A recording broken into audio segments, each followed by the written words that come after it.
இன்றைக்கி நம்ம என்ன பார்க்க போகிறோன்னா பெரியவங்களுக்கும் குழந்தைங்களுக்கும் சத்து மாவு எப்படி செய்யலான்றத பார்க்கலாம்.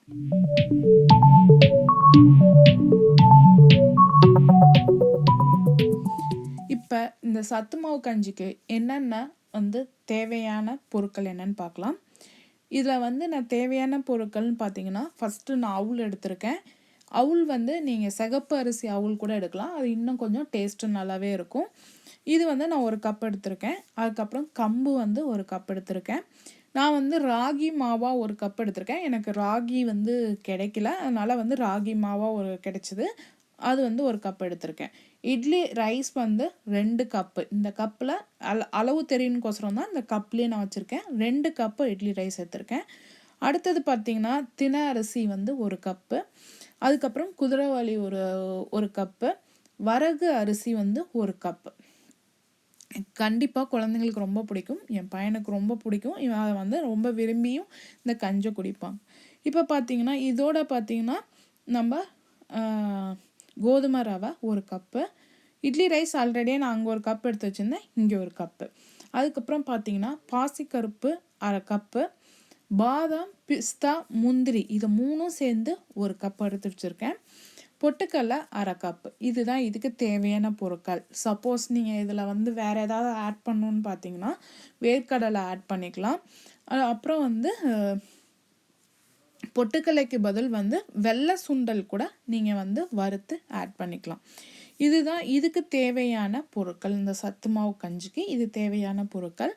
இப்போ என்ன பண்ண போகிறோன்னா, ஃபஸ்ட்டு அடுப்பை ஆன் பண்ணி அடிகனமான ஒரு வடை சட்டியை நம்ம அடுப்பில் போட்டுக்கிட்டு அதில் இட்லி ரைஸ் நல்லா வாசனை வர நல்லா வறுக்கணும். அது பார்த்திங்கன்னா நல்ல சிவப்பாக லைட்டாக சிவப்பாக வரும். அந்த சமயத்தில் நீங்கள் இந்த இட்லி ரைஸை நம்ம எடுத்துடலாம். ஓகேவா? இப்போ இட்லி ரைஸ் இது நல்லா பார்த்திங்கன்னா இந்த அரிசியை நல்லா நம்ம கைவிடாமல் வறுக்கணும். இல்லைனா ஒன்று வறுபட்டு ஒன்று வறுபடாமையும் இருக்கும். அதனால் பார்த்திங்கன்னா நீங்கள் கொஞ்சம் கைவிடாமல் நம்ம வறுக்கணும். அரிசி பார்த்திங்கன்னா நல்லா கொஞ்சம் வறுக்கும் போதே பார்த்திங்கன்னா நல்லா கொஞ்சம் முத்து முத்தாக வெள்ளை வெள்ளையாக வர மாதிரி இருக்கும். அப்புறம் பார்த்திங்கன்னா ஒவ்வொரு அரிசி நல்லா சிவப்பாக வரும்.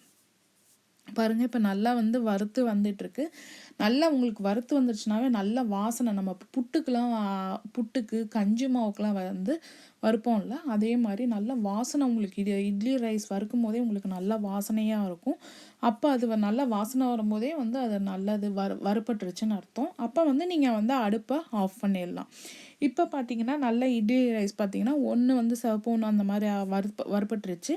இப்போ இந்த ஸ்டேஜில் நம்ம என்ன பண்ண போகிறோன்னா, இதை நம்ம ஒரு வேறு பேனுக்கு நம்ம மாற்றிக்கலாம்.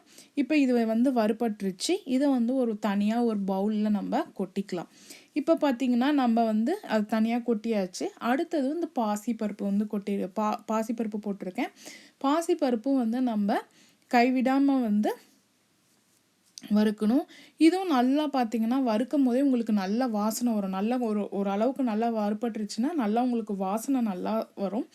அந்த ஸ்டேஜில் உங்களுக்கு பருப்பு நல்லா ஒரு லைட் கோல்டு கலரில் வரும்போது நீங்கள் அடுப்பை ஆஃப் பண்ணிடலாம். இப்போ பார்த்திங்கன்னா நல்லா பாசிப்பருப்பு வறுப்பட்டு வந்துக்கிட்டு இருக்கு. இப்போ நம்ம அதை கைவிடாமல் கிண்டிக்கிட்டே இருக்கணும். இதை ஒவ்வொரு பொருளும் நம்ம வறுக்கும் போது இந்த மாதிரி ஒரு பேசினில் நம்ம போட்டு வச்சுக்கலாம். இப்போ போட்டதுக்கப்புறம் இப்போ பாருங்கள் நம்மளுக்கு பருப்பு ரெடி ஆகிடுச்சு. இதை திருப்பி அந்த அரிசியோட இதை நம்ம கொட்டிடலாம். அடுத்தது பொட்டுக்கடலை ரொம்ப நேரம்லாம் வறுபடாது, உங்களுக்கு சீக்கிரமாகவே வறுபட்டுரும். இது அவ்வளோ நேரம் எடுக்காது. அதை பார்த்திங்கன்னா அதனால் சீக்கிரமாக இது ஒரு 2 மினிட்ஸ் ரொம்ப சீக்கிரமாக ரொம்ப வறுக்க விட்டிங்கன்னா ஒரு மாதிரி ஒரு கருப்பாக போயிடும். அப்புறம் மாவோட டேஸ்ட்டே உங்களுக்கு வேறு மாதிரி டிஃப்ரெண்ட்டாக இருக்கும். அதனால் பார்த்திங்கன்னா லைட்டாக வறுபட்டாவே போதும். இதையும் எடுத்து நம்ம அதோட கொட்டிடலாம். அரிசி பாசிப்பருப்பு நம்ம கொட்டியிருக்கோம். இப்போ இதோட நம்ம பொட்டுக்கல்லையும் எடுத்து கொட்டிடலாம். அடுத்தது இது நான் முந்திரி, பிஸ்தா இதெல்லாம் ஆல்ரெடியே நான் வறுத்தது தான், ரோஸ்டட் தான் வாங்கியிருக்கேன். அதனால் லைட்டாக மட்டும் வறுத்து நம்ம அதில் போட்டுக்கலாம். இப்போ பார்த்திங்கன்னா இது நல்லா வறுபட்டுருச்சு. இப்போ இதையும் நான் எடுத்து அதோட நான் போட்டுக்கிறேன். அடுத்தது பார்த்திங்கன்னா நம்ம அவுல் போட்டுக்கலாம். அவுலும் பார்த்திங்கன்னா உங்களுக்கு இது எல்லாமே சீக்கிரமாக வறுபட வேண்டியது தான். ரெட் அவுலும் எடுத்துக்கிட்டிங்கன்னா இதே அளவுக்கு தான் நம்ம வறுக்கணும். இப்போ பார்த்தீங்கன்னா இது நல்லா வந்து இதுவும் வந்து கொஞ்சம் மொறு பொட்டுக்கல்ல மாதிரி தான், உங்களுக்கு ரொம்ப சீக்கிரமாக வறுபட்டுரும். அதனால் உங்களுக்கு எடுத்து அடுத்தது அந்த அவளையும் அதோட போட்டுடலாம் நம்ம. அடுத்தது வந்து நான் வந்து கோதுமை ரவை எடுத்திருக்கேன்.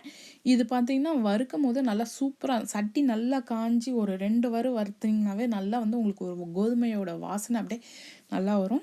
அந்த ஸ்டேஜில் நம்ம எடுத்து கொட்டிடலாம். இப்போ பார்த்தீங்கன்னா நல்லா இது வந்து பாருங்கள் ஒரு மாதிரி ப்ரௌன் கலரில் நம்ம கொஞ்சம் விட்டாலுமே ஒரு லைட் ப்ரௌன் வந்து மேலே வந்து அது ஃபார்ம் ஆகிடும். அதனால் நீங்கள் கைவிடாமல் கிண்டணும். இப்போ பார்த்தீங்கன்னா இது நம்ம வறுத்தது எல்லாமே ஒரு பவுலில் போட்டு வச்சுருக்கோம்.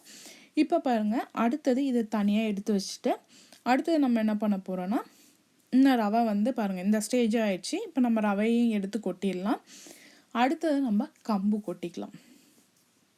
இந்த கஞ்சி எப்படி செய்யணும்னா ஒரு 100 ஒரு கிளாஸ் தண்ணி, அதில் வந்து உப்பு வந்து அந்த கஞ்சிக்கு தேவையான உப்பு போட்டு அதில் வந்து ஒரு 1/2 டீஸ்பூன் அந்த கஞ்சி மாவு போட்டு நீங்கள் பெரியவங்களுக்கு வந்து காலையில் ஒரு கொடுத்தாலும் சரி, குழந்தைங்களும் கொடுத்திங்கன்னா நல்லா வந்து விரும்பி சாப்பிடுவாங்க.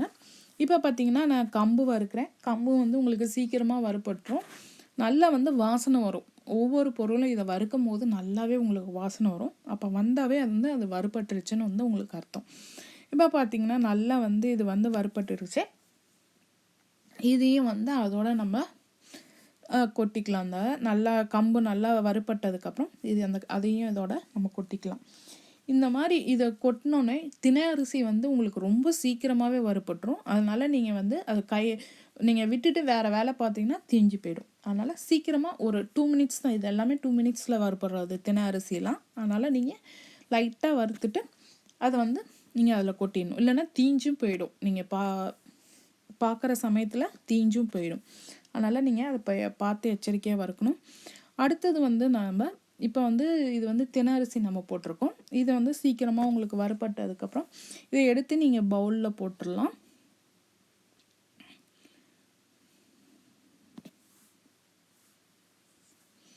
இப்போ பாருங்கள் இது நல்லாவே வந்து வறுபட்டுருக்கு. இதையும் வந்து கைவிடாமல் கிண்டணும். இல்லை நீங்கள் கொஞ்சம் விட்டாலுமே இது வந்து உங்களுக்கு வந்து தீஞ்சிரும்.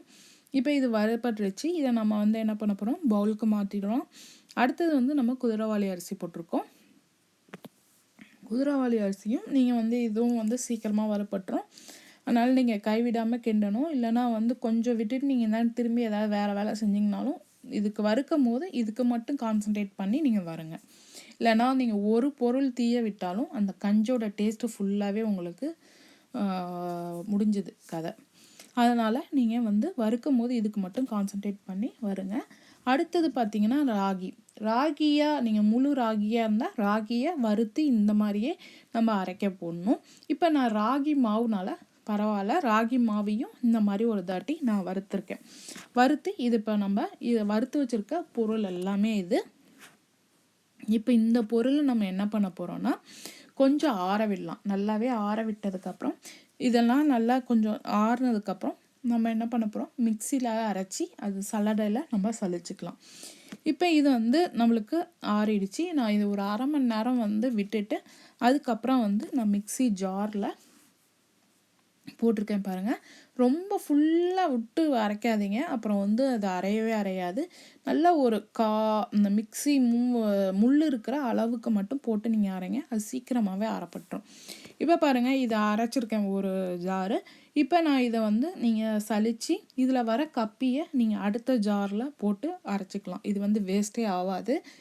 ஃபுல்லாகவே வந்து உங்களுக்கு வேஸ்ட்டாக இல்லாமல் இது வந்து வந்துடும் இந்த சத்து மாவு. இப்போ பார்த்திங்கன்னா இந்த கப்பியை வந்து திருப்பி அடுத்த ஜார் நம்ம போடுவோம்ல, அதோட இதை வந்து சேர்த்து போட்டு அரைச்சிருங்க. இந்த மாதிரி நான் போட்டு அரைச்சி வச்சுருக்கேன். கிட்டத்தட்ட நான் இப்போ சொன்ன அளவுக்கு பார்த்திங்கன்னா இது கிட்டத்தட்ட வந்து 1.5 கிலோ இந்த பவுட்ரு வந்து வந்திருக்கு. இது எப்படியும் வந்து என் பையனுக்கு வந்து இது எப்படியும் வந்து 3 மாதத்துக்கிட்ட இது வரும். அதனால் கண்டிப்பாக உங்கள் வீட்லேயும் ட்ரை பண்ணி பாருங்கள். உங்கள் வீட்டில் பெரியவங்க இருந்தாலும் சரி, குழந்தை இருந்தாலும் சரி, இந்த சத்து மாவு கஞ்சி ட்ரை பண்ணிவிட்டு சொல்லுங்கள். ரொம்ப நல்லது. நல்லா வந்து வீட்டில் வந்து பெரியவங்க தான் இல்லை, நீங்கள் கூட ஒரு கப் போட்டு குடிச்சிங்கன்னா நல்லா ஒரு எனர்ஜியாக இருக்கும். உங்கள் வீட்டில் ட்ரை பண்ணிவிட்டு எனக்கு ஃபோட்டோ ஷேர் பண்ணுங்கள். எங்கள் வீடியோவை வாட்ஸ்அப்பில் ஷேர் பண்ணுங்கள். உங்களுக்கு பிடிச்சிருந்தா என்னோடய சேனலை சப்ஸ்கிரைப் பண்ணுங்கள். பெல் பட்டனை ஒரு கிளிக் பண்ணுங்கள். வீடியோ பார்த்ததுக்கு நன்றி.